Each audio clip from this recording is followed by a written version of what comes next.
They were already telling her to sign the consent form before she was fully conscious.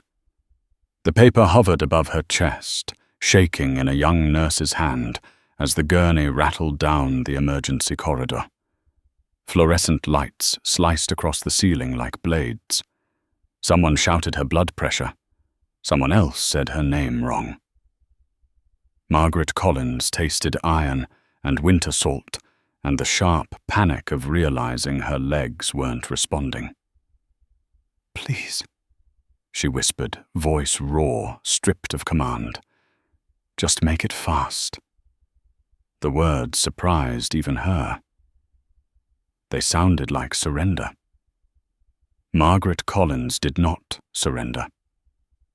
Not in boardrooms, not in courtrooms, not in 38 years of building a company in rooms where she was told quietly and often that she did not belong. But pain has a way of flattening people. Pain does not care who signs the checks. The gurney slammed through the emergency doors. Cold rushed in with them. Outside Ohio, winter pressed against the glass snow thick and sideways, the parking lot a blur of red lights and stalled traffic. Somewhere behind them, an ambulance siren cut off mid-wail. "Doctor's not here yet," the nurse said, breathless. "Too young." Hands moving fast, eyes darting faster. He's stuck on Route 71. Multi-car pile-up. Margaret tried to lift her head. Failed. The ceiling swam. She caught fragments instead. The smell of antiseptic, the squeal of rubber soles. A man in a suit arguing at the desk, his voice sharp, angry about wait times, about donors, about priority. "Ma'am," the nurse said, squeezing her hand too tight. "Stay with me. Just breathe." Margaret closed her eyes. She thought of the last meeting she'd left unfinished, of the vote scheduled for tomorrow morning, of the email she hadn't sent. The company could survive without her. It always had contingency plans. People were replaceable. That had been the rule. That had been the cost. The gurney stopped hard. "Move," a voice said, low, not loud. It cut through the room anyway. Margaret opened her eyes. The man standing there did not look like part of the medical team.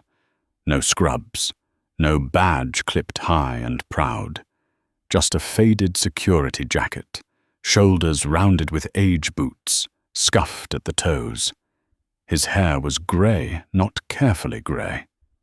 Real grey. His face carried the kind of lines that came from nights without sleep-pot vacations. "What are you doing?" the nurse snapped. "Sir, you can't be here." "I can," the man said. He was already pulling off his jacket. The zipper stuck. He yanked it free with a sharp sound. Cold air rushed in where the fabric left his body. He draped the jacket over Margaret's chest with practiced speed, careful not to jar her ribs. "Her core temperature's dropping," he said. "You feel that?" The nurse hesitated. Put a hand under the blanket. Swallowed. "Yes." "Good," the man said. "Now listen to me." He leaned closer. Margaret could smell winter on him. Snow. Oil. Coffee gone cold hours ago. "Don't let her close her eyes," he said. "Talk to her. Keep her answering. She's bleeding internally." The nurse stared at him. "You don't know that." The man's gaze flicked to Margaret's abdomen, to the angle of her breathing, to the slight tremor she couldn't stop. "Seatbelt injury," he said. "Steering column. She braced before impact. That pressure doesn't go away." Margaret wanted to ask how he knew. The question never made it out. "Sir," the nurse said again, louder now, glancing towards the desk. "I need you to step back." The man didn't move. He reached for Margaret's wrist fingers, firm, precise. His thumb pressed, counted, adjusted. His eyes never left her face.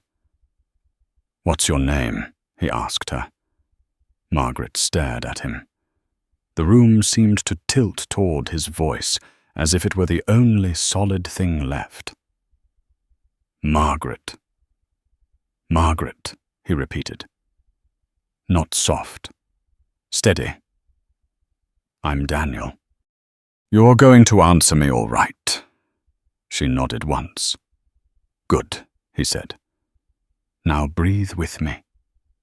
In. Slow. Out. Slower." The nurse looked around, helpless now. Another nurse hovered near the doorway, whispering into a phone. The man in the suit at the desk was louder, demanding someone important. Someone, now. No one listened. Daniel shifted his stance, blocking the chaos from Margaret's view. His shoulders squared without effort, a posture learned long before hospital hallways. His sleeve rode up as he adjusted the jacket, exposing skin marked with old ink, faded numbers, and letters no one in this room recognized. Margaret's breath hitched. Pain surged, bright and consuming. She gasped. "I know," Daniel said. "I know. Don't fight it. Let it pass through."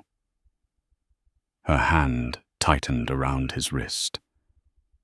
She hadn't meant to grab him. It happened anyway. A reflex. A need. "Please," she said again. "Just make it fast." Something flickered across his face. Not pity, not fear.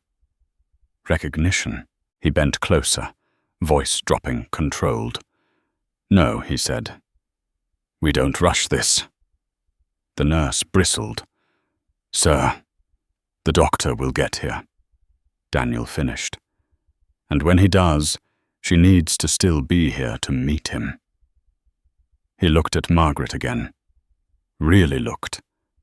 Not at her face alone, but at the weight behind her eyes, at the way she held herself even now, trying to manage her own crisis like a meeting gone wrong. "You hear that?" he asked. "You're staying." Margaret swallowed. Tears burned, unwanted, humiliating. She had sat across from men twice her size and never blinked. Now she was shaking under a stranger's jacket. A monitor beeped faster. "Blood pressure's dropping," the nurse said. Panic edged her voice. Daniel nodded once. "I know." He spoke calmly, but his hands moved faster now, adjusting the blanket. Pressing here, lifting there, every motion deliberate, economical. Nothing wasted. Daniel, the nurse, said, almost pleading now, "If something happens..." He didn't look at her. "Then something already happened," he said. "I'm just keeping score."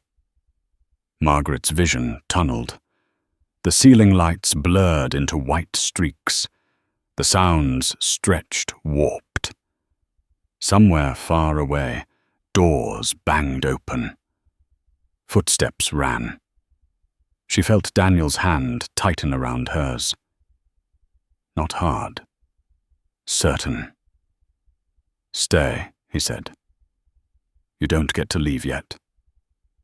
For the first time in years, Margaret Collins did not think about her company, or her legacy, or the vote waiting for her name. She thought only of that word. Stay. And the strange, grounding fact that the man holding her hand was not supposed to be here at all. Daniel Brooks clocked in every night at 9:45, 5 minutes early, the way he always had. Not because anyone checked, not because the badge reader cared, because habits were the last things that stayed when everything else fell apart. St. Elmo Regional looked different after midnight. During the day, it was noise and color and purpose. At night, it became a machine. Breathing slowly, lights dimmed, but never dark hallways, stretching longer than they should. The kind of place where echoes remembered things people wanted to forget. Daniel nodded to the charge nurse at the desk. She nodded back, already tired. They didn't exchange words. They didn't need to. He took his post near the emergency corridor, leaning just enough on the counter to ease the pull in his lower back. The ache never left. It lived there now. A reminder, not a complaint. He was 61 years old and had not planned to still be working nights. But plans had a way of evaporating when funerals came too close together. At 10:15, he walked the West Wing, checked doors, checked exits, watched people who didn't want to be watched. That part never changed. Some men learned how to disappear in war. Daniel had learned how to stay invisible after. At 11, he stopped by the vending machines. The coffee was terrible. He drank it anyway. By midnight, the building settled into its quiet rhythm. Machines beeped. Shoes squeaked. Somewhere a baby cried thin and sharp, then stopped. Daniel's phone vibrated in his pocket. He didn't pull it out right away. He waited until he reached the alcove near radiology, where the cameras didn't linger. A text from Emily. "Did you lock the door, Grandpa?" "Yes," he typed back. "Stove off, too. K." A pause. Then another message. "You coming home in the morning?" "Always." That was enough. He slid the phone back into his pocket. The ache in his chest eased just a little. Emily slept at the neighbors when Daniel worked nights. Mrs. Keller next door had lost her husband 3 years earlier and still cooked like she expected him to walk back in any minute. She liked having a child in the house. It made the silence behave. Daniel adjusted his jacket and kept walking.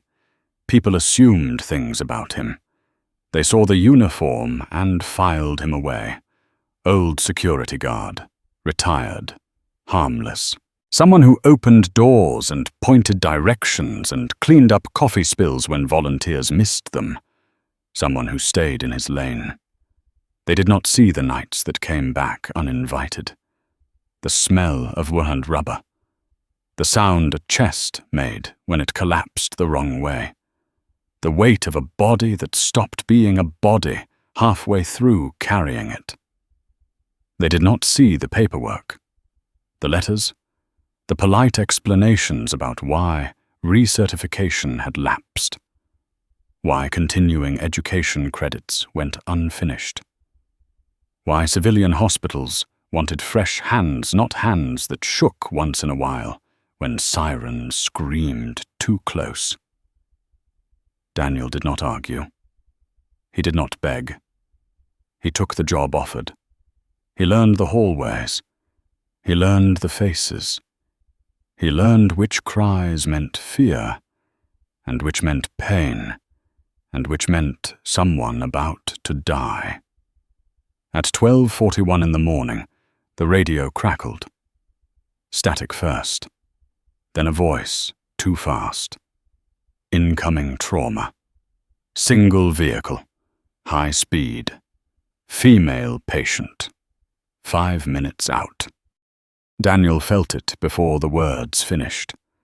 That tightening behind the ribs. That click in the back of his mind where everything lined up. He was already moving when the ambulance siren cut through the snow outside. The doors burst open. Cold rushed in. The gurney followed wheels, screaming protest. Nurses swarmed. Orders flew. Daniel stepped back into the shadow where he was supposed to be. That was the rule. Observe. Don't interfere. Then he saw her face. Pale. Too pale. Jaw clenched in a way that told him more than any monitor could. Her breathing wasn't right. Too shallow. Too careful. The kind of breathing someone used when every inhale hurt too much. He heard the nurse say the doctor wasn't there yet. He heard the words traffic accident and Route 71 and delay. He saw the way the woman's hand clawed for something solid. That was when the rule broke. Daniel didn't remember deciding. He remembered stepping forward. Remembered the zipper catching. Remembered the jacket leaving his shoulders. Muscle memory took over. The part of him that never clocked out. Later people would ask why he did it. Why he crossed the line. Why he risked his job. Daniel wouldn't have a good answer. He would say it wasn't a choice. That sometimes your body moved before your life caught up. Now, hours later, he stood alone near the same corridor. The floor had been cleaned. The smell of blood replaced with lemon disinfectant. The monitors hummed like nothing had happened. Someone laughed at the desk. A low sound. Relief, maybe. Or denial. Daniel pressed his palm against the counter until the ache in his back sharpened enough to anchor him. He had seen her eyes when he told her to stay. He had seen something crack there. Not fear. Not exactly. Something like recognition. Like she was used to being obeyed and didn't know what to do when someone refused. He wondered if she remembered his name. At 2:15, Dr. Halverson found him near the supply closet. "You the doctor," said. He was in his late 40s, hair damp with sweat glasses crooked. He looked like someone who hadn't slept enough in years. "Security, right?" Daniel nodded. "You ever worked medical before?" the doctor asked.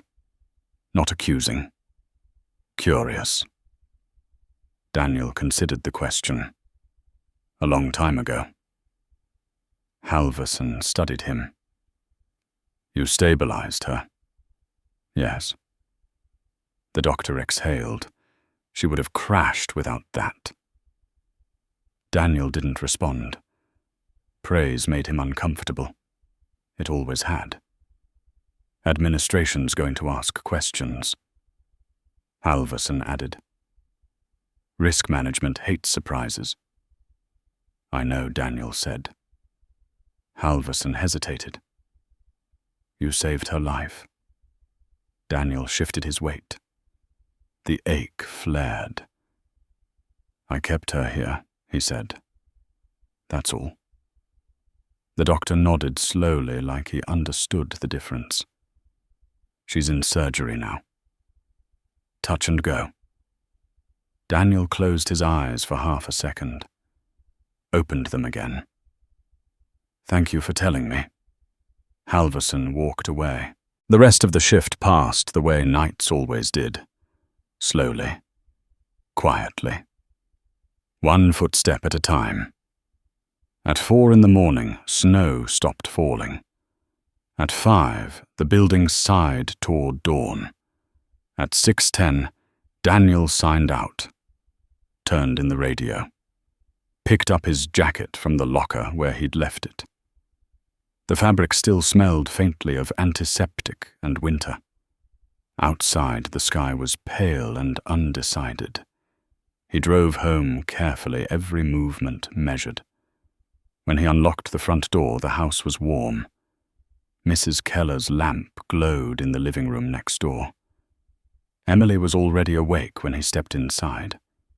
sitting at the table, hair messy, pencil clutched in her hand. "You're late," she said. "Traffic," Daniel replied. She eyed him, then frowned. "Your jacket's dirty."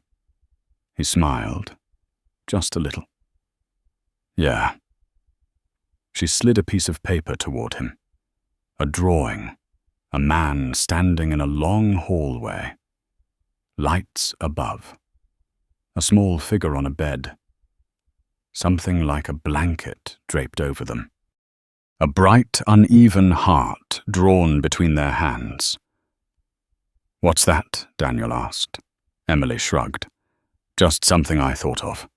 He looked at it longer than he meant to. Somewhere across town, machines breathed for a woman who was not supposed to remember him. Somewhere questions were forming. Paperwork, meetings, decisions. Daniel folded the drawing carefully and slid it into his pocket.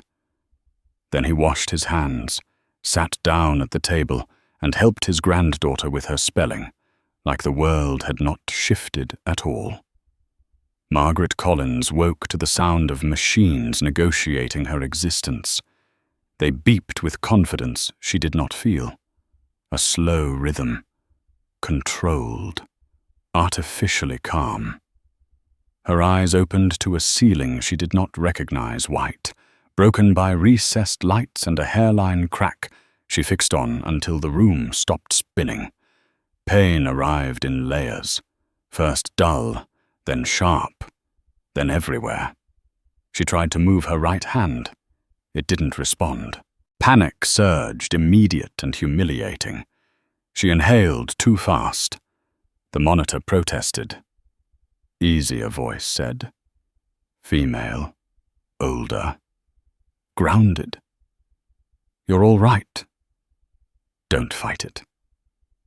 Margaret turned her head a fraction. A nurse stood beside the bed. Silver hair, pulled tight reading glasses perched low on her nose. The kind of nurse who had seen trends come and go and didn't bother pretending this was anything other than what it was. "What happened?" Margaret said. "It came out broken." "You were in surgery for 3 hours," the nurse said. "Internal bleeding. Broken ribs, bruising we'll keep an eye on." "You scared a few people." Margaret closed her eyes.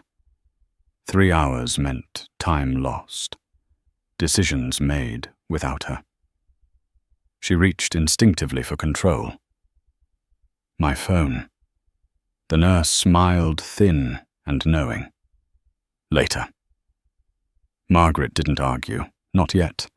She catalogued instead. The weight of the blankets, the tug at her side, the faint smell of antiseptic and plastic, and something colder underneath. Winter. Then she remembered the hallway, the gurney, the lights, the voice. She opened her eyes again. There was a man. The nurse paused, looked at her fully now. There were a few. "No," Margaret said. Her throat tightened. Before the doctor." The nurse's expression shifted. "Recognition, caution, security," she said. "Older gentleman. Helped until the trauma team arrived. What's his name?" The nurse hesitated. "Daniel," Margaret swallowed. "Daniel." The name felt heavier than it should have.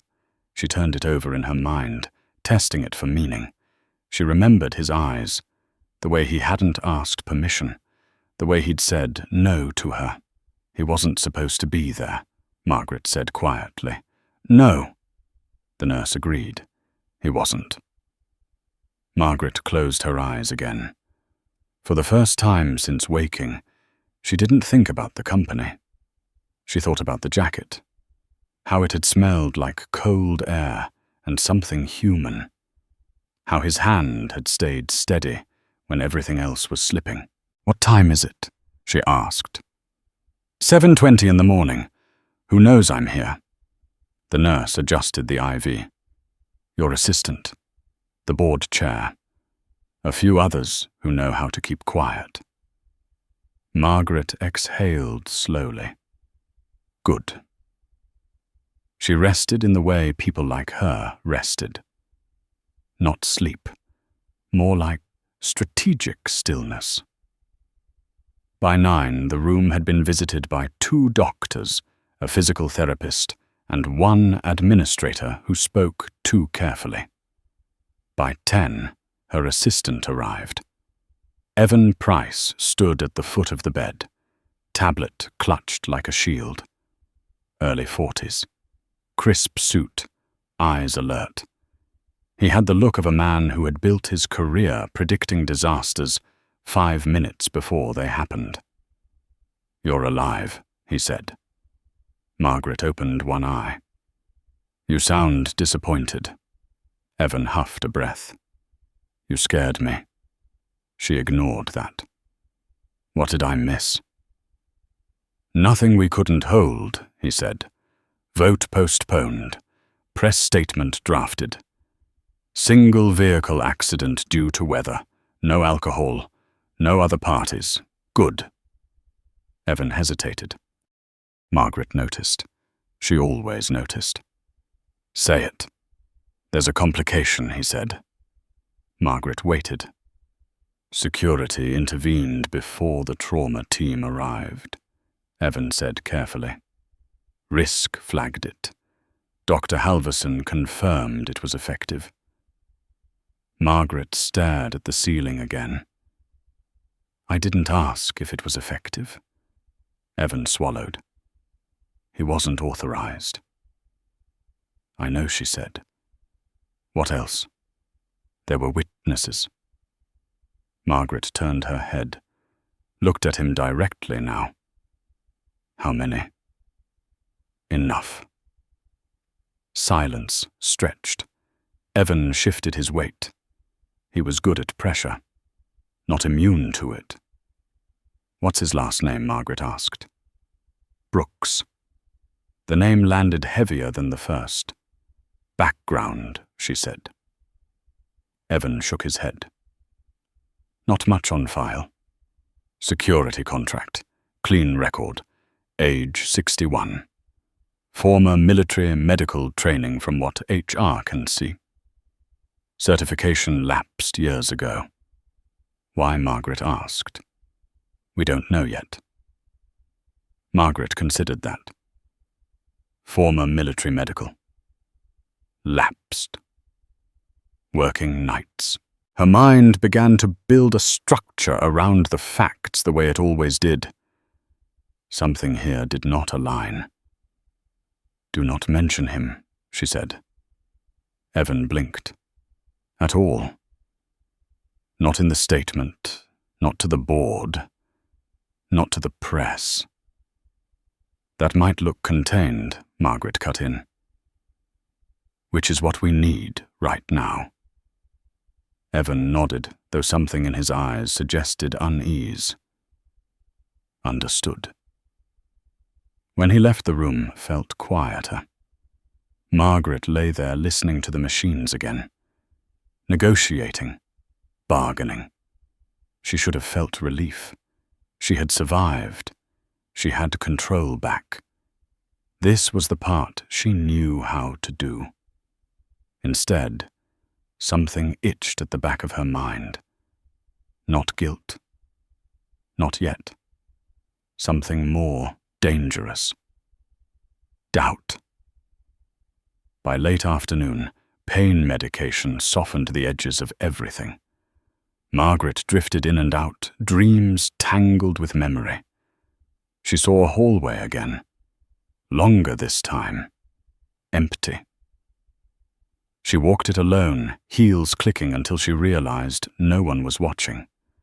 She woke just before sunset. Light spilled in through the narrow window, orange and weak. Her phone lay on the table beside the bed, now placed there like a concession. She didn't reach for it. Instead, she pressed the call button. The silver-haired nurse returned. Yes. Margaret cleared her throat. I want to know how he's doing. The nurse studied her for a long moment. Who? The security guard, Margaret said. Daniel. The nurse's lips pressed together. He clocked out this morning. On time. Margaret frowned. Administration didn't speak to him. Not yet. She nodded slowly. Thank you. When the nurse left, Margaret stared at the window again. Outside the parking lot, filled with cars and people who had places to be. Lives continuing. She wondered if Daniel Brooks had gone home to an empty house or a noisy one. If anyone waited for him. If anyone asked where his jacket had gone. She told herself it didn't matter. By the next morning, the board was restless. Calls stacked up. Emails grew sharper. Risk management wanted documentation. Legal wanted timelines. Evan hovered more than usual. We need to close the loop, he said quietly. This won't stay quiet. Margaret met his gaze. I know, and the man, Evan added. He's still working nights. Is he? Margaret said. Something twisted in her chest. Where? Emergency wing. She didn't answer right away. The room felt suddenly smaller. Claustrophobic. Get me a wheelchair, she said. Evan stiffened. You're not cleared. I'm not walking, she said. I'm visiting. That's not a request, Margaret finished. Her voice was calm. Absolute. The voice that ended arguments. Evan exhaled. I'll clear the floor. No, Margaret said. Don't. He looked at her sharply. What? I don't want a procession, she said. I want to see him the way he is. Evan hesitated, then nodded. The hallways felt different from the chair. Slower. Lower. The world rose up around her instead of bowing away. She noticed things she had missed before. Scuffed baseboards. A nurse rubbing her neck between rooms. A man sleeping in a chair beside his wife's bed, mouth open, fear slackening his face. They turned the corner toward emergency. Daniel Brooks stood near the desk jacket, zipped posture, relaxed but alert. He was listening to a young nurse explain something, nodding at the right moments. He laughed once, quietly. It startled Margaret. She hadn't imagined that sound. He looked up. Recognition crossed his face. Immediate. Controlled. He straightened. Margaret felt something tighten in her chest. Not fear. Something else. Something like being seen too clearly. He didn't rush toward her. Didn't step back, either. He waited. She lifted her hand, palm open, a gesture she had used in negotiations more times than she could count. A signal, a request for space. Mr. Brooks, she said. Ma'am, he replied. They held each other's gaze. Around them, the hospital moved. Life and death passing through in steady waves. I didn't thank you, Margaret said. Daniel's expression didn't change. You don't have to. I know, she said. But I want to. A pause. Not long. Enough. You shouldn't be here, he said. She almost smiled. Almost. Neither should you have been, she said. Something flickered then. Amusement. Maybe. Or warning. Sometimes Daniel said that's how it works. Margaret felt the ground shift under her certainty. She had come here to close a loop, to manage a risk. Instead, she had opened something she didn't yet understand. Margaret Collins did not sleep that night, not really. She drifted instead, caught between the steady beep of the monitor and the echo of a sentence she could not shake. Sometimes that's how it works. Daniel Brooks had said it without drama, without accusation, as if it were a fact as simple and immovable as gravity. By morning, the hospital was wide awake again. The quiet hours were gone, replaced by carts rattling down hallways and voices layered on top of one another. Margaret lay still, watching it happen around her, feeling strangely detached from the machinery of urgency she had once commanded so easily. Evan arrived just after 8. His tie was looser than usual. He'd been up late. "The board wants an update," he said, standing where he always did, just far enough away to feel respectful. "Risk wants documentation. Legal wants to know if we're exposed." Margaret didn't answer right away. She stared at the window at the patch of grey sky that refused to decide what it wanted to be. "And you," she said finally. "What do you want?" Evan blinked. "That's not—" "I asked you," she said, turning her head. "Not as my assistant. As a human being." He hesitated, then sighed. "I want this to go away quietly." "So do they," Margaret said. "Yes." She nodded. That made sense. It was the sensible path, the path she had taken 1,000 times before. Identify the variable, contain it, move on. "And Daniel Brooks," she said. "What do they want done with him?" Evan grimaced. "HR says he violated protocol. Risk agrees. Security contract gives us latitude." "In other words," Margaret said, "they want him gone." "Reassigned at best," Evan said. "Terminated at worst." Margaret closed her eyes. She pictured Daniel standing at the desk, listening, laughing quietly with a nurse, half his age. Unbothered. Unaware. He didn't ask permission. Evan continued. "That's the problem." Margaret opened her eyes. He didn't have time.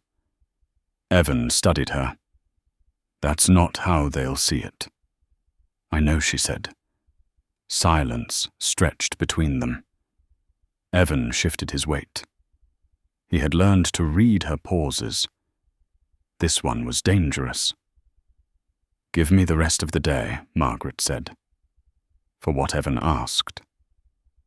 "To decide whether I am the problem," she replied, "or whether the system is." Evan didn't smile. "That's not usually a question you entertain." Margaret's mouth twitched.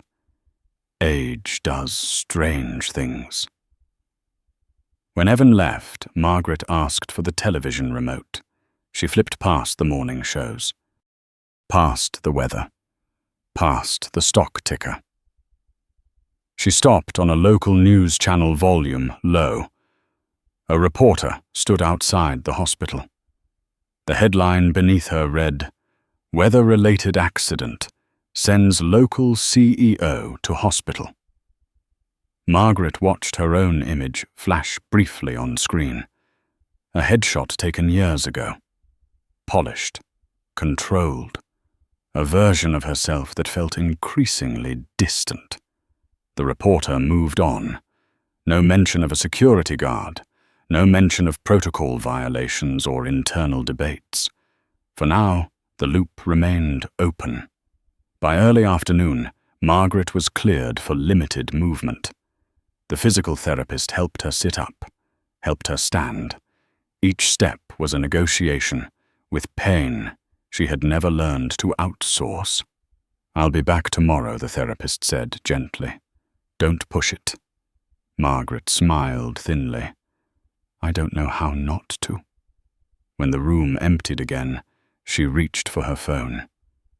Not to call Evan, not to call the board. She opened the hospital employee directory instead. Daniel Brooks appeared with a small photo. Neutral expression, uniform jacket zipped. The kind of image that said nothing and revealed even less. She tapped the number. It rang twice. Security, Daniel said. It's Margaret Collins, she replied. A pause. Brief. Professional. Yes, ma'am. I'd like to speak with you, she said. Another pause. I'm on shift. I know, she said. This is about that. Silence stretched longer this time. Where he asked. Conference room C, she said. Second floor. I'll have someone bring you up. That won't be necessary, Daniel said. I know where it is. He hung up before she could say anything else. Margaret stared at the phone for a moment, surprised by the finality of the click. She set it down carefully, as if it might break. Conference room C was small and rarely used, a leftover space from a time when the hospital hosted more committees than crises. The lights buzzed faintly overhead. The long table bore scratches from decades of restless hands. Daniel arrived exactly on time. He stood near the door, hands folded in front of him, posture relaxed but guarded. You wanted to see me, he said. Margaret gestured to the chair across from her. Sit if you're comfortable. I'm fine, he replied. She nodded. So am I. They regarded each other across the table. No audience, no intermediaries. Just two people who had collided in the wrong moment. Administration is reviewing the incident, Margaret said. Daniel nodded once. I assumed they would. You violated protocol, she continued. Yes. You could be disciplined. Yes, you could lose your job. Daniel's jaw tightened just slightly. I know. Margaret leaned back, wincing as her ribs protested. She forced herself not to show it. Why didn't you wait? Daniel met her gaze. His eyes were steady, clear. Because you didn't have that kind of time. You didn't know that for certain, she said. I knew enough, he replied. Margaret studied him. Do you always make decisions like that? No, Daniel said. Only when the cost of hesitation is too high. The words settled between them, heavy, familiar in a way Margaret hadn't expected. People like me, she said slowly, spend our lives building systems so we never have to rely on judgment like yours. Daniel's expression softened almost imperceptibly. Systems are useful, he said, until they aren't. She exhaled. You realize what this looks like. Yes, to the board, to legal, to risk management. Yes, and you still wouldn't change it. No, he said, not defiant, certain. Margaret closed her eyes for a brief moment. She saw herself at 35 sitting in a conference room being told to wait her turn, to let the system work. She had waited. She had watched the cost of that waiting land on someone else. What happens to you, she asked, if I let them handle this? Daniel shrugged. I find something else. At 61, he smiled just a little. I've started over before. The simplicity of it unsettled her. And if I intervene, Margaret said. If I push back, Daniel's smile faded. Then you take heat you don't need. That's my choice, she said. Is it? He asked. Or is it another calculation? Margaret stiffened. She didn't like being read so easily. Why are you really here? Daniel asked quietly. Because you feel guilty? Or because you're afraid of what this says about you? The question landed harder than she expected.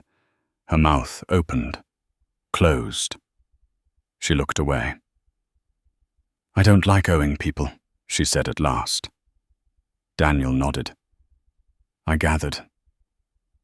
I built my life on control, she continued, on making sure nothing unexpected could undo me. And then it did, he said. Yes.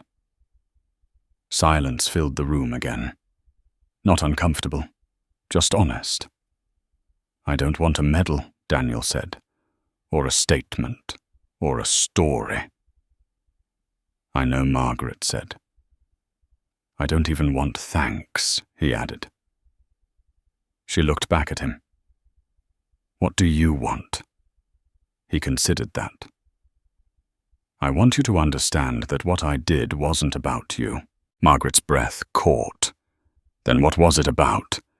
It was about not letting someone die because everyone was waiting for permission. The words stripped the room bare. Margaret nodded slowly. I can't promise there won't be consequences. I didn't come for promises, Daniel said. They stood there for a moment longer. Two lives intersecting at a fault line. Neither had planned to cross. When Daniel turned to leave, Margaret spoke again. They may come for you. He paused at the door. They usually do. And if they do, she said, I may not stop them. He looked back. Not angry, not disappointed, just aware. I didn't expect you to, he said. I just needed you to see me before they did. The door closed behind him. Margaret remained seated long after he was gone, staring at the empty chair across from her. For the first time in years, she understood that the greatest risk she faced was not legal or financial or reputational. It was the risk of realizing that the systems she trusted had been quietly failing the people who kept them running. The email arrived before dawn, stamped with the kind of subject line that pretended neutrality while promising damage. Incident review. Determination. Margaret Collins read it on her phone, while the sky outside her window struggled toward grey. She didn't open it right away. She already knew what it would say. Words like deviation, liability, exposure, precedent. She had written versions of it herself more times than she cared to remember. When she finally tapped the screen, the language was exactly as expected. Security personnel acted outside defined scope. Intervention not authorized. Corrective action recommended to mitigate institutional risk. Corrective action. She set the phone down and closed her eyes. Pain flared along her ribs when she shifted sharp enough to remind her she was still inside a body that could fail.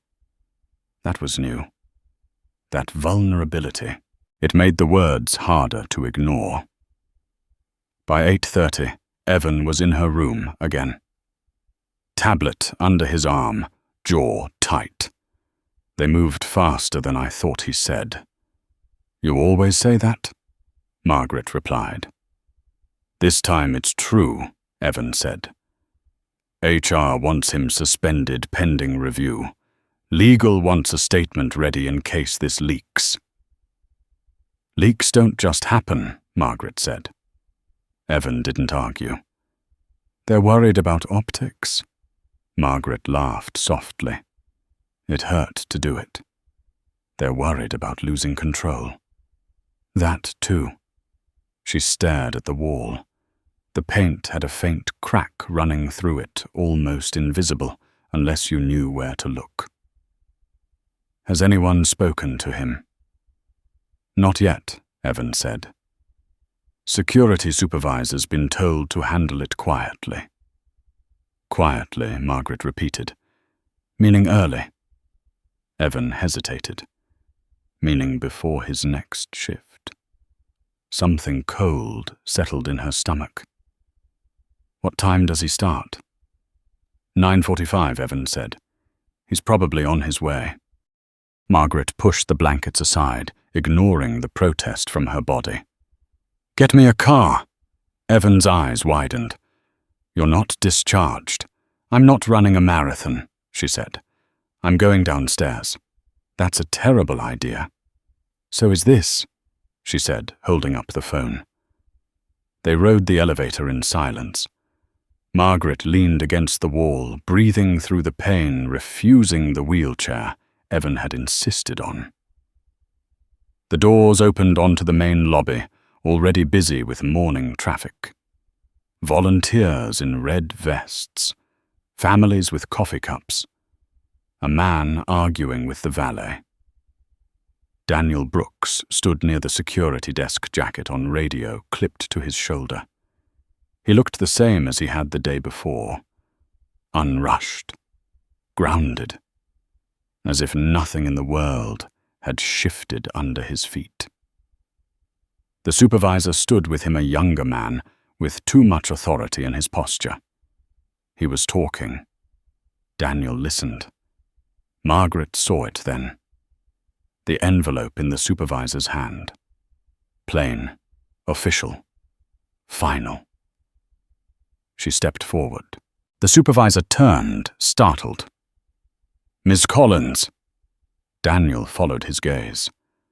Recognition flickered, then caution. This isn't a good time, the supervisor said quickly. Margaret stopped a few feet away. I think it is. The lobby seemed to slow around them. Conversations dipped, eyes turned. Margaret felt the weight of attention press in, familiar and unwelcome. What's going on? She asked. The supervisor cleared his throat. Internal matter. Margaret looked at Daniel. Are you being disciplined? Daniel didn't answer right away. He glanced at the supervisor, then back at her. Suspended, he said. Pending review. For doing your job, she said. For not doing my job, he corrected. Technically. Margaret felt something harden in her chest. May I see that? The supervisor hesitated. This isn't appropriate. I'm the reason this is happening, she said. It's appropriate. He handed over the envelope reluctantly. Margaret skimmed it. The words blurred together. Policy. Liability. Corrective action. She looked up. Who made this call? Risk, the supervisor said. Legal concurred. Did anyone from the board sign off? No, he said.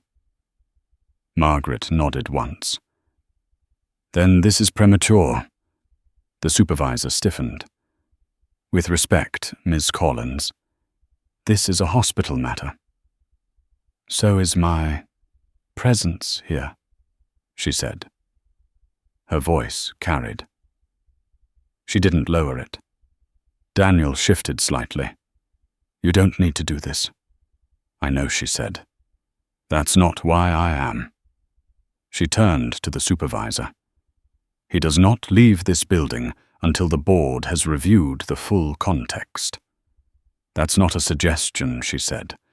It's a risk assessment. The supervisor opened his mouth, closed it. He nodded once tight. I'll escalate. When he walked away, the space he left behind felt charged, Too many eyes, too many assumptions forming. Daniel exhaled slowly. You shouldn't have intervened. You said you didn't expect me to, she replied. I also said they would come for me. They came too fast, she said. He studied her. You're bleeding capital for me. She didn't deny it. I've bled for worse reasons. They stood there, the noise of the lobby pressing in again as attention drifted elsewhere. Margaret felt suddenly exposed. Not as a CEO, as a person making a choice without a spreadsheet. You should go home, she said. This isn't over. I know, Daniel said. I was planning to. As he turned to leave, a woman's voice cut through the lobby. Dad. They both froze. A girl stood near the entrance backpack, slung over one shoulder, cheeks pink from the cold. She couldn't have been more than 10. She waved, tentative. Daniel's face changed instantly. The guarded lines softened. His shoulders dropped. Emily. He walked to her, crouching, despite the protest it surely caused his back. What are you doing here? She shrugged. Mrs. Keller had an appointment. I said I could wait. He sighed. I told you not to come inside. I was bored, she said, then noticed Margaret. Her eyes widened. Is that her? Margaret felt her throat tighten. That's me, she said quietly. Emily looked between them. Did you help her? Daniel glanced at Margaret. She nodded once. Emily smiled. Bright, uncomplicated. Good. The simplicity of it hit Margaret harder than any accusation could have. Come on, Daniel said gently. We're going home. As they walked toward the door, Margaret called after him. Daniel. He turned. This won't end quietly, she said. They won't let it. I know, he replied. And when it doesn't, she said, they'll try to make you the problem. He nodded. They always do. Margaret watched him leave the girl's hand, tucked into his, the two of them disappearing into the cold morning. Something in her chest ached in a way painkillers couldn't touch. By noon, the story was out. Not the whole thing. Never the whole thing. Just enough.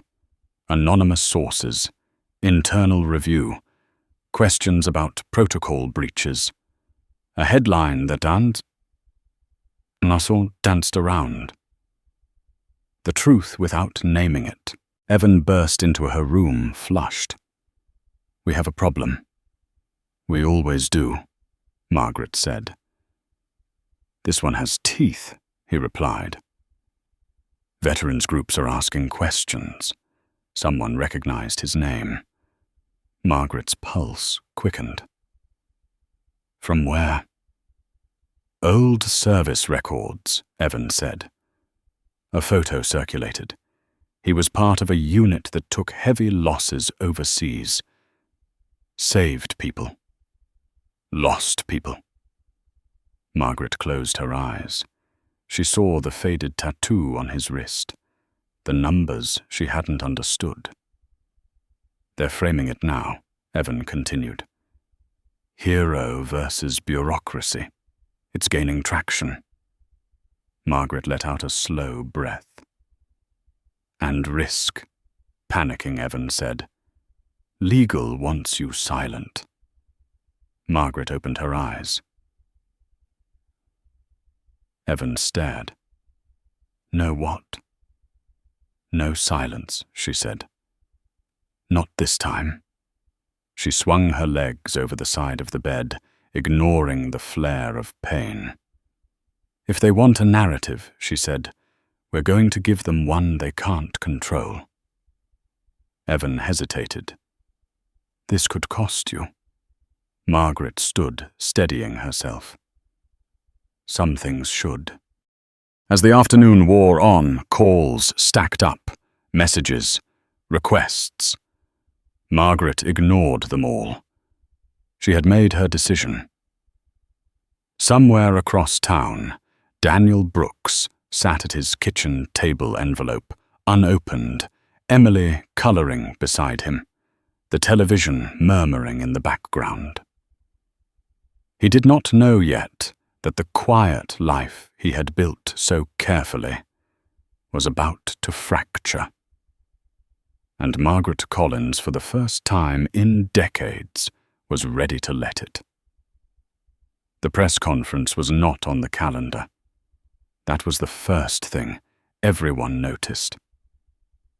By the time cameras began lining the sidewalk outside St. Elmo Regional Legal was still drafting objections, and Risk was still pretending this wasn't happening. Margaret Collins sat in a wheelchair just off stage, a thin blanket over her knees, hands folded to keep them from shaking. Pain pulsed under her ribs with every breath. She welcomed it. It kept her present. Evan stood beside her phone, pressed to his ear, voice low and urgent. If you do this now, you don't control the questions, he warned. You don't control the framing. Margaret didn't look at him. She was watching the crowd through the gap in the curtain. Reporters shifting their weight. Camera operators adjusting lenses. Faces trained to catch hesitation. I've controlled things my whole life, she said. Look where that got us. Evan closed his eyes for a brief second. They will come after him harder. They already are, she said. This at least gives him daylight. A stagehand nodded. 30 seconds. Margaret inhaled slowly. The room beyond the curtain quieted that collective intake that always came before impact. Somewhere across town, Daniel Brooks sat at his kitchen table with a cup of coffee he wasn't drinking. The television was on volume low. Emily sat across from him, coloring again, tongue caught between her teeth as she concentrated. The anchor's voice shifted. We're going live now, outside St. Elmo Regional Hospital, where CEO Margaret Collins is expected to address recent reports surrounding an internal incident. Daniel's hand tightened around the mug. He hadn't opened the envelope yet. It lay beside him, edges crisp, accusing. He already knew what it said. Words had weight. Silence did too. Emily looked up. Is that the hospital? Yes, Daniel said. Is she going to be okay? He hesitated. Physically. The curtain opened. Margaret rolled forward, the lights hotter than she remembered. The microphones formed a wall.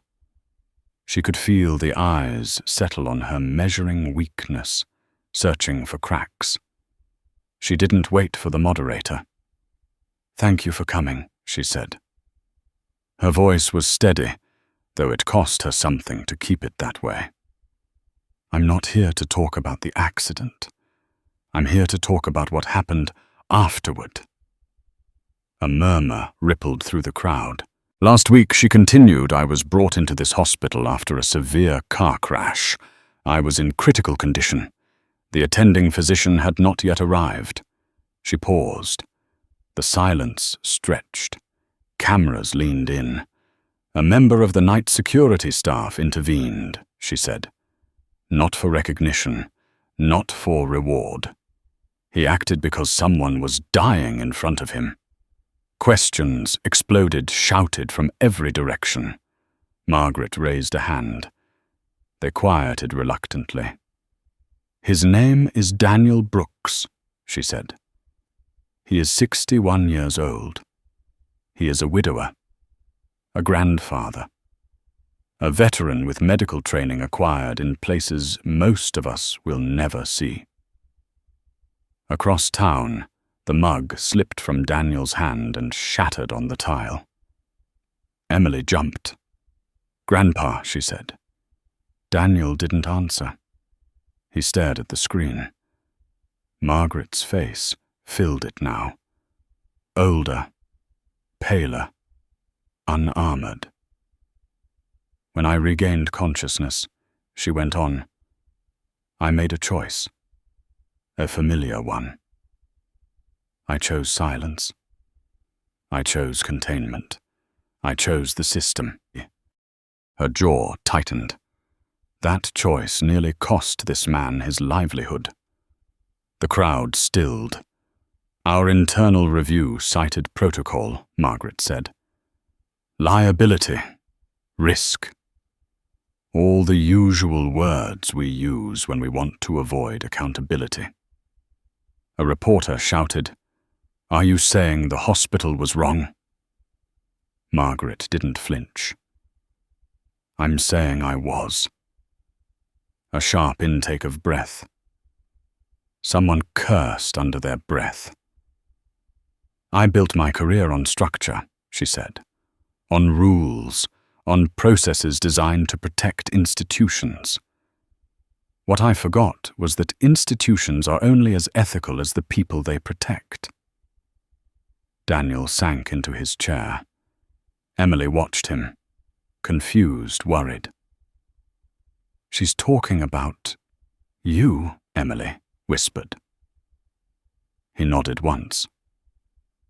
At no point, Margaret continued, did Daniel Brooks ask for permission to act.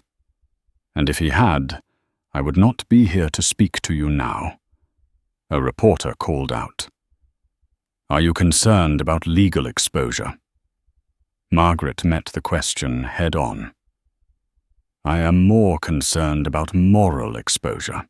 The words hung there heavy. "I have been advised to remain silent," she said. "To let this resolve internally. To protect the brand. I am choosing not to do that." Evan stood at the edge of the stage, pale. "I am asking the board of St. Elmore Regional to suspend all disciplinary action against Daniel Brooks," Margaret said. "Effective immediately."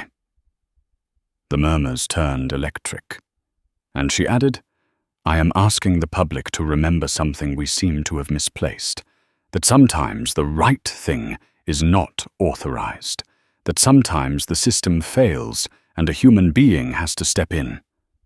Across town, Emily smiled, slow and proud. "That's you," she said. Daniel didn't trust his voice. Margaret's hands tightened on the arms of the wheelchair. "Daniel Brooks did not save my life because he was told to. He did it because he knew how, and because he chose not to look away." She paused, swallowed. "When I told him I did not like owing people, he told me to live better." A hush fell over the crowd. "This is me trying," she said. She leaned forward slightly, the pain spiking. "Mr. Brooks, if you are watching, I want you to know that what happens next is not your burden to carry. It's mine." She nodded once. The moderator stepped in, but the questions had already broken loose. Daniel reached for the envelope, opened it with shaking fingers. Read the words. "Suspension pending review. Effective immediately." The television cut back to Margaret, stepping away from the podium. Reporters shouting, cameras flashing. Emily grabbed his hand. "You didn't do anything wrong." He squeezed back. "I know." His phone buzzed. A message from an unknown number. "Do not speak to press. Legal will contact you." Another buzz. This one from Mrs. Keller. "Saw the news. Proud of you. Another. A number he hadn't seen in years. Old unit. We've got your back. Daniel leaned back in his chair, overwhelmed. The quiet life he had guarded so carefully was gone, replaced by noise, attention, expectations. He turned off the television. Across town, Margaret sat alone again. The adrenaline fading, leaving pain and consequence in its wake. Evan approached cautiously. "You just declared war," he said. She nodded. "I know. The board will be furious. They should be," she replied. "They let this happen." Evan hesitated. "And him." Margaret closed her eyes briefly. He didn't ask for this. "No," Evan said. "But it's coming anyway."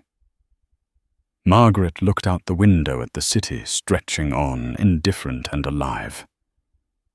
"Then we make sure it doesn't crush him."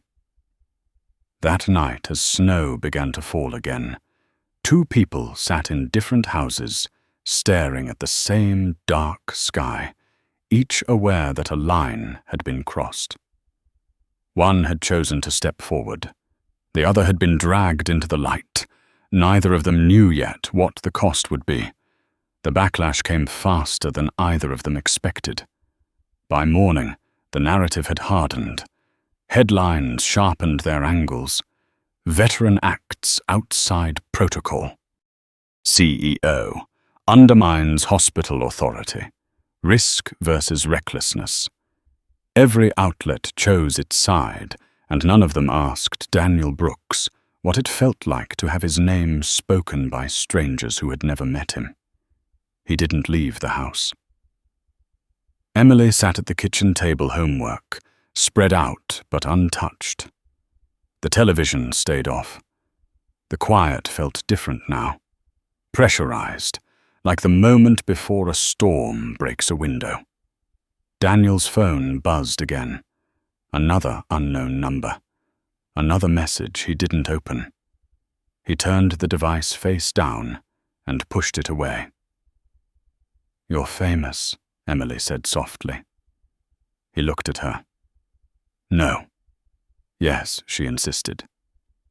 "Mrs. Keller said so." "That's not the same thing," he replied. She studied him serious in the way children get when they sense something important is happening, but don't have the language for it yet. "Are you in trouble?" Daniel considered lying, decided against it. "Some people think I am." "Are you?" she asked. "No," he said. "But that doesn't always matter." Emily frowned. "That's dumb."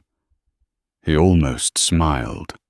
Across town, Margaret Collins sat at a long table, surrounded by people who had once praised her decisiveness and now called it impulsive. The boardroom smelled like coffee and restraint. The walls were glass, but no one looked out. "You blindsided us," the board chair said. His voice was measured, controlled. A man who had made a career out of never raising it. "You exposed the institution." Margaret met his gaze. The institution exposed itself. "You made it personal," another director said. "That's not leadership." Margaret leaned forward, ignoring the flare of pain. "Leadership is deciding who bears the cost when systems fail. Yesterday we decided it would be a night security guard." A murmur. Discomfort. Legal cleared her throat. "The concern," she said, "is precedent. If we excuse this action, we open ourselves to future liability." Margaret nodded. "And if we punish it, we send a message," which is the chair pressed. "That protocol matters more than people," Margaret said. Silence followed. Heavy. unforgiving. "We can't run on sentiment," the chair said finally. "No," Margaret replied. "But we can't survive without ethics either." They stared at each other across the table. Two versions of authority. One built on continuity. One on rupture. "Daniel Brooks will not be terminated," Margaret said. "In this seat." "And if the board disagrees?" the chair asked. Margaret's voice didn't waver. "Then you'll have to remove me." That landed. Across town, Daniel's doorbell rang. He froze. Emily looked at him, eyes wide. "I'll get at it," he said, though every instinct told him not to. Two men stood on the porch, one in a suit, one in a windbreaker with a familiar seal stitched on the chest. Legal, hospital security. They introduced themselves calmly, professionally, asked if they could come in. "No," Daniel said. The man in the suit blinked. "We just need to clarify a few details." "You can do it on the porch," Daniel replied. They exchanged a look, adjusted their approach. "We're advising you," the man said, to refrain from further public comment. "I haven't made any," Daniel said. "And we'd like to discuss your employment status." Daniel folded his arms. "I already know it." The man in the windbreaker shifted. "This doesn't have to be adversarial." Daniel's gaze hardened. "It already is." Emily stepped closer, her hand finding his. The men noticed her then. Their voices softened. "This is about safety," the suited man said. "About making sure lines aren't crossed." Daniel nodded. "Lines get crossed when people are dying." The men didn't argue. They left a card, offered to follow up. Promised discretion. Daniel closed the door and leaned against it, the adrenaline shaking his hands. "Are they bad guys?" Emily asked. "No," Daniel said. "They're doing their jobs." "Like you did," she said. "Yes," he agreed. "Like I did." By evening, veterans groups had organized faster than anyone anticipated. Statements, open letters, social media posts from men and women who recognized Daniel's posture, his words, the way he moved. They didn't need his service record to know him. They knew the type. One post went viral, a grainy photo from overseas. Younger men, dirt, blood. A caption that read, "Some people never stop being medics. They just stop wearing the uniform." Margaret saw it on Evan's phone as he paced her room. "This is escalating." "Yes," she said. "It is. And not in a way we can steer." She watched the video loop. Daniel in a different life, a different war. We don't get to steer it anymore. "What if this ruins him?" Evan asked. "The attention, the pressure." Margaret closed her eyes. "Then the least we can do is not be the ones who broke him." Night fell hard. Snow again. Sirens, somewhere, distant. Daniel sat at the kitchen table long after Emily went to bed. He finally opened the envelope fully, read it again, folded it, set it aside. His phone buzzed. A call this time. Unknown number. He let it ring once. Twice picked up. "Mr. Brooks," a woman's voice said. "This is Claire Henson. I represent the Collins Group." Daniel closed his eyes. "I figured. We'd like to offer you representation," she continued. "Independent counsel. Pro bono. No, Daniel said. A pause. You don't want a lawyer? I don't want a circus, he replied. I understand, she said. But you may not get a choice. Daniel stared at the dark window. His reflection stared back. Older, tired, still standing. Send me your number, he said. I'll think about it. After he hung up, he went to the living room and picked up Emily's drawing from the counter. The hallway, the jacket, the heart between two hands. He folded it carefully and put it in his pocket. Across town, Margaret Collins lay awake again, pain humming beneath the medication. She thought about the board's faces, about the line she had drawn, about the man who had not asked to become a symbol. She reached for her phone and typed a message she did not send. Instead, she stared at the ceiling and accepted something she had avoided her entire career. This was no longer a problem to solve. It was a reckoning, and it had only just begun.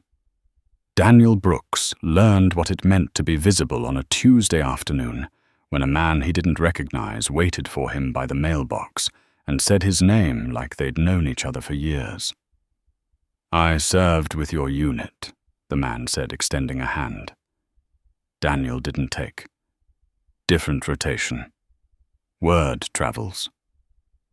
Daniel nodded once. He did not invite the man inside. Visibility came with costs. He felt them already like a pressure change in the air. By the end of the week, the pressure was everywhere. A camera van idled at the end of the street. A reporter left a card tucked into the doorframe. Neighbors waved too hard. Mrs. Keller cried when she hugged him and apologized for nothing at all. Emily came home from school quiet, then angry, then quiet again. They asked me about you, she said that night, standing in the kitchen with her backpack still on. The teacher said it was okay, but everyone looked at me. Daniel's jaw tightened. What did you say? That you help people, she said. That you always do. He crouched careful with his back and met her eyes. You don't have to answer questions for me. I know, she said. But I wanted to. He nodded. Pride and worry braided together in his chest. He wished for the anonymity he had hated only days ago. Across town, Margaret Collins faced a different kind of visibility. The board meeting stretched past midnight, voices sharpening as the hours wore on. Legal insisted on caution. Risk insisted on procedure. Communications insisted on control. Margaret listened until she didn't. We are not punishing someone for preventing a death. She said, each word measured. Not on my watch. The chair folded his hands. You are personalizing this. Margaret leaned forward. I am humanizing it. That distinction won't hold up in court. Legal said. Then we'll make sure it holds up in conscience, Margaret replied. She left the meeting exhausted, ribs aching, reputation bruised. In the elevator down, she saw her reflection and barely recognized it. The armor had slipped. Something else had stepped in. The next morning, Daniel received a letter on thick paper. Not from the hospital. From a veterans coalition he had never joined, offering support and discretion. The language was respectful. The promise was quiet. He set it beside the unopened mail and made eggs for Emily, who poked at her plate. Are we in trouble? She asked. No, he said. We're in noise. She considered that. Will it stop? Yes, he said. He hoped it was true. At noon, his phone rang. This time, he answered without bracing. Daniel Margaret said. Her voice was tired, stripped of stage polish. I'm not calling to ask you to do anything. He waited. I'm calling to tell you what I'm doing, she continued. So you're not blindsided. He appreciated that. All right, I'm commissioning an independent review, she said. External, veteran clinicians, ethics board, not legal, not par. Daniel closed his eyes. That will make things louder. Yes, she said, and fairer. Silence stretched. He thought of the envelope, of Emily's classroom, of the men at his door. You don't owe me that, he said. I know, Margaret replied. I owe myself. He exhaled. Then do it right. I intend to, she said. And Daniel, if this becomes too much, I'll tell you, he finished. I'm not fragile. I didn't think you were, she said. I think you're tired. He almost laughed. That, too. The review began with interviews and timelines and language that tried to be neutral and failed. People spoke carefully. Nurses spoke truer. One described the moment as a held breath. Another said she would want someone like Daniel near her mother. A junior administrator worried aloud about precedent and was met with silence that answered him. Daniel declined interviews. He sat at his table and helped Emily with fractions. He took walks when the cameras left. He slept in short stretches. At night, the old dreams returned louder now, fed by attention and memory. Margaret read the preliminary findings. Late one evening, the pages heavy with understatement. The conclusion was plain. The intervention was clinically sound. The risk was contextual. The outcome undeniable. She closed the file and stared out at the city. Systems were useful until they weren't. Daniel had said that.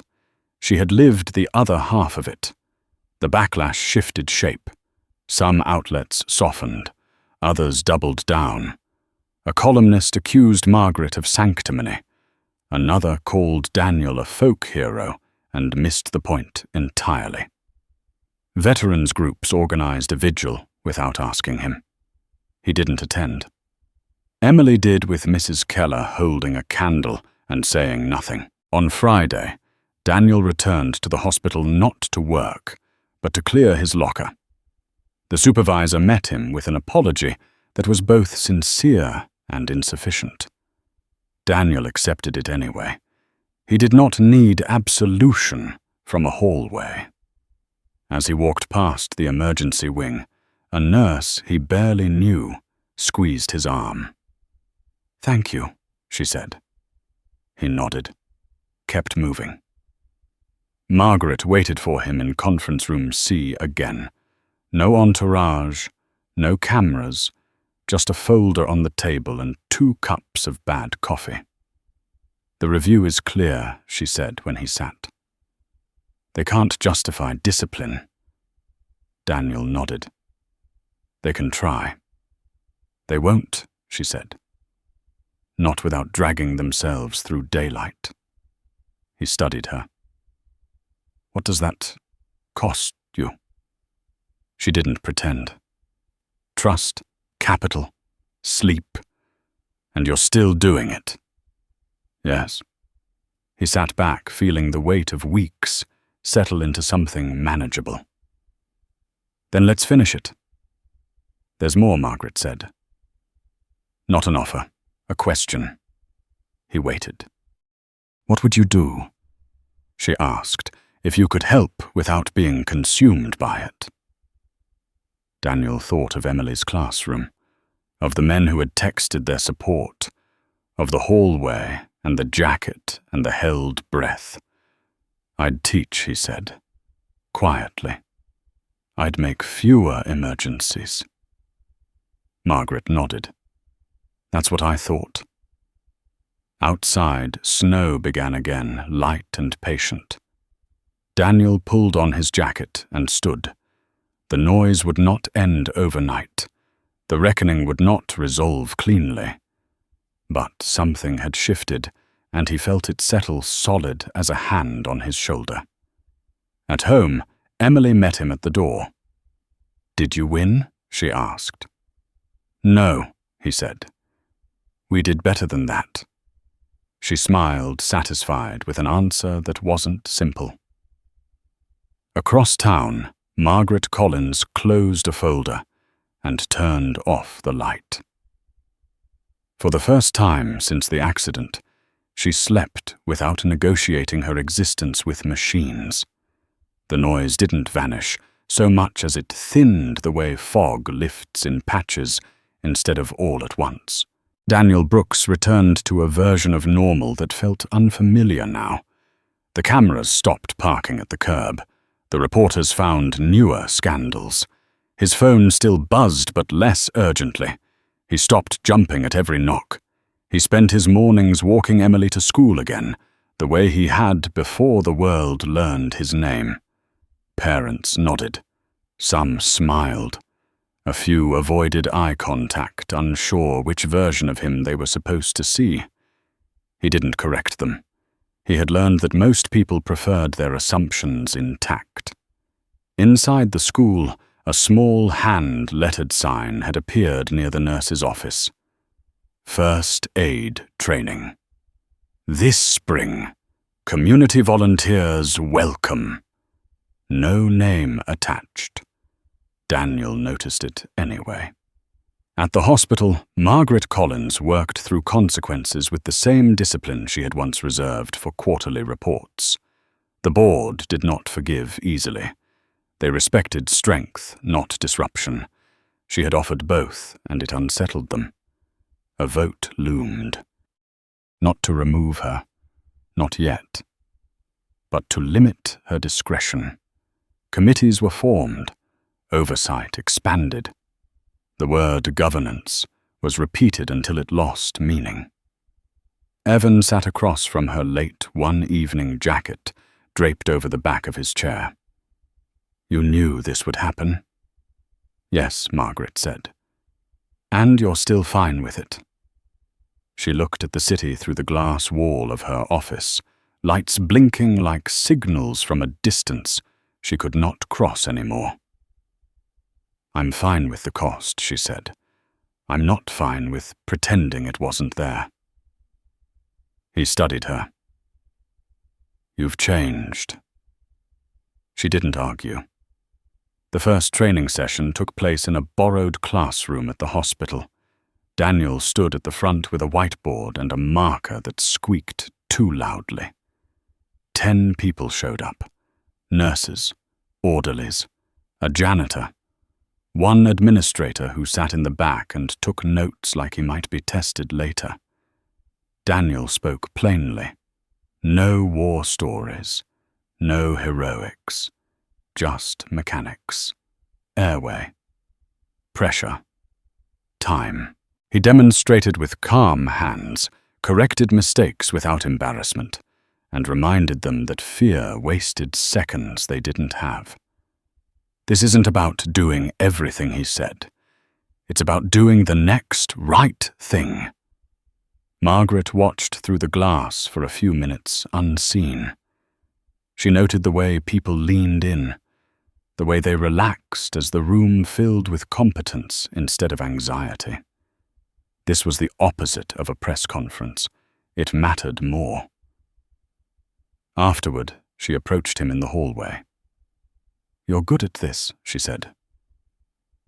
"I've had practice," he replied. "You don't have to keep doing it," she added. "You can stop any time." He nodded. "I know." Emily thrived in the quieter weeks that followed. The questions at school faded. The teacher asked her to help demonstrate a bandage one afternoon, and she did it with solemn pride. When she came home, she told Daniel every detail, hands moving as she spoke. "You didn't even faint," Daniel said. She rolled her eyes. "It's just blood." He smiled, then caught himself thinking of all the times blood had meant something else entirely. One evening, as they ate dinner, Emily looked up suddenly. "Are you friends with her?" Daniel paused. "With who?" "The lady," she said. "The one from the hospital." He considered the question. "I don't know yet." She nodded, accepting the uncertainty. She looked lonely on TV. Daniel said nothing. Margaret received the preliminary budget proposal for the training program 2 weeks later. It was modest, practical, easy to dismiss. She forwarded it to the board with a note that contained no emotion and all the evidence they valued. Cost savings, risk mitigation, community goodwill. It passed by 1 vote. The board chair called her that night. "You're building something," he said. "Yes," Margaret replied. "Be careful it doesn't become a monument." "It won't," she said. "Monuments don't change anything." Daniel found the letter waiting for him on a Thursday afternoon. Official, measured, an offer to formalize the role he had already been filling. Part-time, limited scope, training and preparedness only. No public-facing obligations, no press. He read it twice, then folded it and put it in his pocket. That evening he took Emily for a walk. The air was cold but manageable. Leaves skittered along the sidewalk. "They want me to do more teaching," he said. She kicked a stone ahead of them. "Do you want to?" "Yes," he said. "But it means less guarding." "That's okay," she said. "You're not a guard." He stopped, looked at her. "I am." She shrugged. "You guard people, not doors." He felt something loosen in his chest. Margaret did not attend the next board meeting. She sent Evan instead. He handled it well. She stayed home and read through the final report from the independent review, marking passages that would matter later when memory softened inconvenient truths. When Daniel accepted the role quietly without announcement, she sent him a single line in reply. "Thank you for choosing this," he responded hours later. "Thank you for letting it be small." The Veterans Coalition hosted a dinner Daniel declined. They understood. One of them sent a message anyway. "Proud of you. Not because you saved her. Because you didn't stop being you." Daniel saved it. On a Sunday afternoon, Margaret visited the hospital chapel alone. She sat in the back row and listened to nothing. She thought about control, about the way she had mistaken it for safety, about the man who had stepped into chaos without asking permission. She stood and left without praying. Some habits were harder to relearn. The city moved on. It always did. But something subtle remained, like a seam sewn tighter after tearing. Daniel stood at the front of a classroom again, weeks later, explaining compression depth to a group of volunteers. Margaret watched from the doorway this time, visible but unobtrusive. When he finished, the room filled with quiet confidence.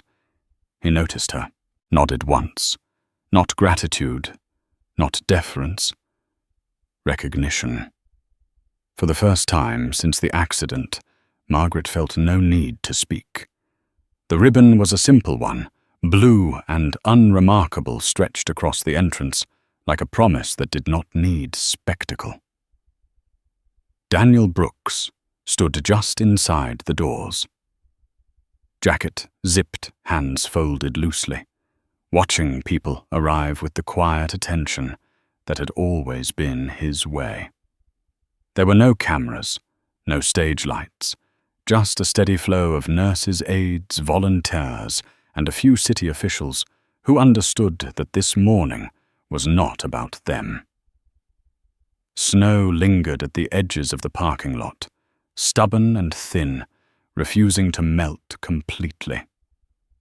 The sign above the door read, Community Emergency Preparedness Center. No names, no dedications.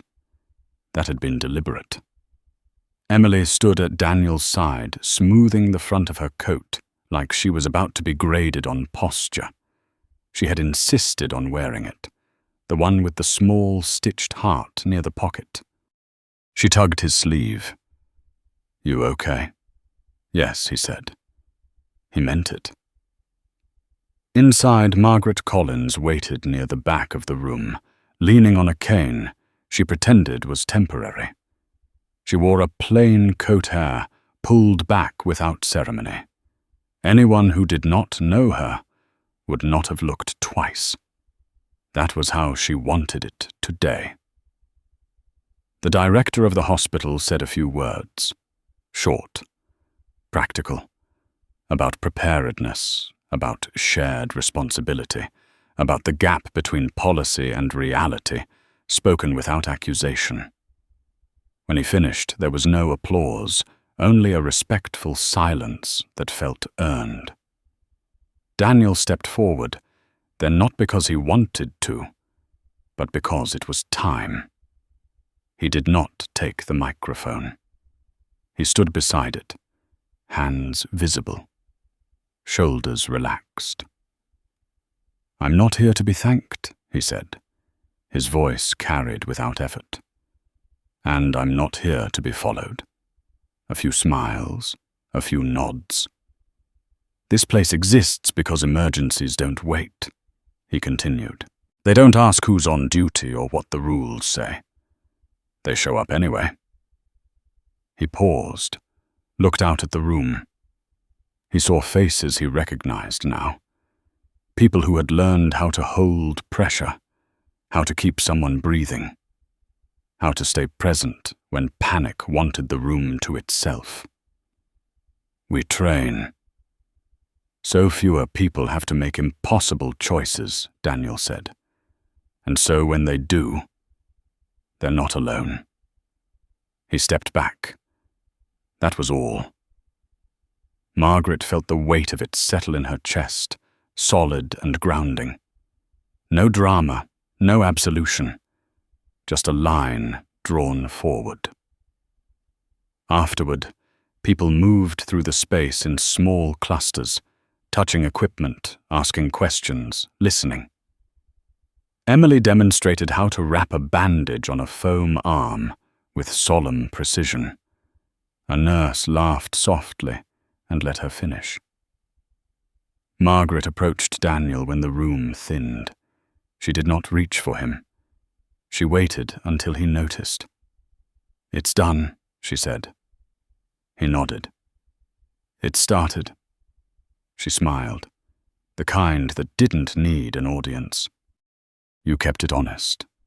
He studied her for a moment. "So did you." They stood there, two people who had crossed something sharp and come out altered but intact. Later, as the last chairs were stacked and the doors locked, Daniel walked Emily to the car. The air had softened, winter loosening its grip. "You were brave," Emily said, climbing into the seat. "So were you," he replied. She shrugged. "I learned from you." He closed the door gently and rested his hand on the roof for a second, breathing in the quiet. Across town, Margaret returned to her office and closed the door behind her. She removed the cane and set it aside, sat at her desk without opening her laptop. The city hummed beyond the glass, indifferent and alive. She thought about the woman she had been the night of the accident, the one who had asked for speed instead of care. She did not judge her anymore. She understood her. Understanding, she had learned, was not forgiveness. It was responsibility. The board met again a week later. The vote passed. The limits remained. Margaret accepted them without resentment. Power, she had discovered, was less fragile when it shared the load. Daniel's days settled into a rhythm that fit. Mornings walking Emily to school, afternoons teaching, evenings quiet. The nightmares receded, not gone, but manageable. Purpose had a way of doing that. One afternoon, a young security guard stopped him in the hallway. Nervous, eager. "Sir," he said, then corrected himself. "Daniel. I just wanted to say I watched you. I learned."